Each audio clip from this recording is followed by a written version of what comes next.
Santapan Harian, Kamis, 20 Agustus 2020.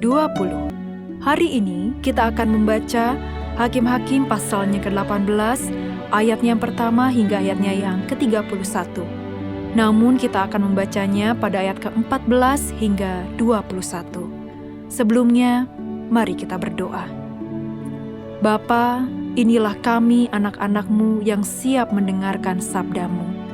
Di dalam nama Yesus Kristus, Sang Sumber Kasih, kami berdoa. Amin. Hakim-Hakim 18 ayat 14-21.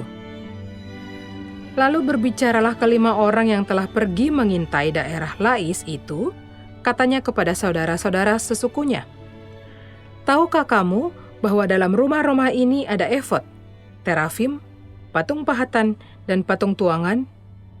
Oleh sebab itu, insafilah apa yang akan kamu perbuat."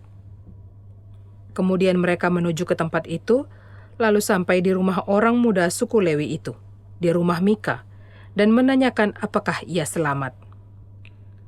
Sementara ke-600 orang dari Bani Dan yang diperlengkapi dengan senjata itu tinggal berdiri di pintu gerbang.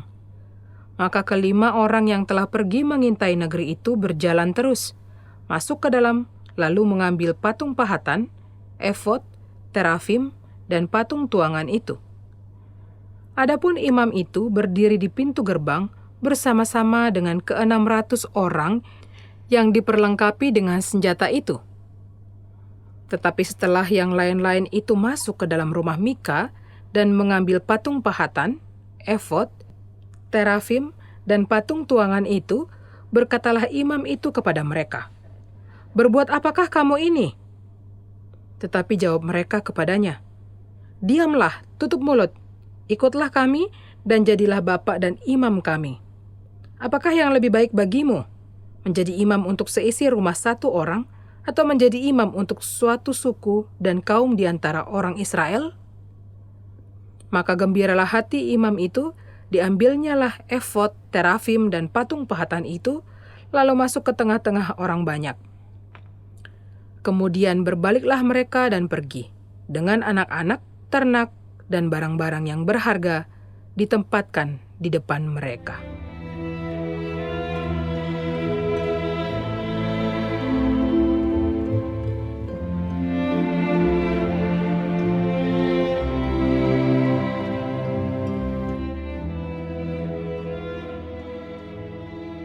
Sahabat Santapan Harian, hari ini dunia menuntut kita untuk melihat segala sesuatu dari perspektif rugi atau untung.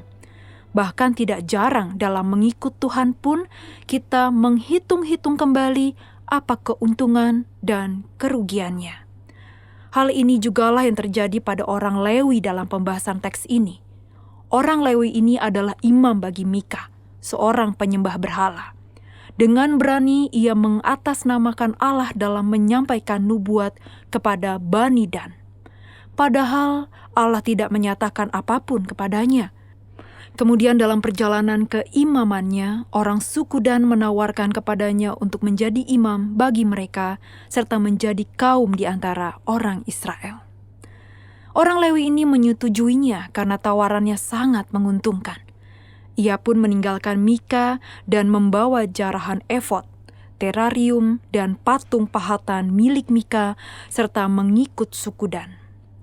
Orang Lewi yang seharusnya menjadi imam bagi umat Tuhan dan melayani Allah terjebak dalam mencari keuntungan bagi diri sendiri. Akhirnya, segala pekerjaannya menjadi sia-sia karena orang Lewi tersebut tidak menjadi imam yang sah bagi suku Dan. Karena itu, Yonatan bin Gersom bin Musa ditunjuk untuk mengisi jabatan itu. Anak-anak Tuhan pada masa kini juga tak jarang bertindak seperti orang Lewi dalam teks ini. Banyak orang Kristen datang ke gereja hanya karena menginginkan berkat Tuhan. Selama menguntungkan, mereka mau pergi ke gereja.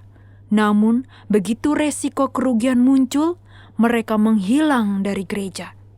Tidak jarang pula orang Kristen melayani hanya untuk aktualisasi diri dan popularitas.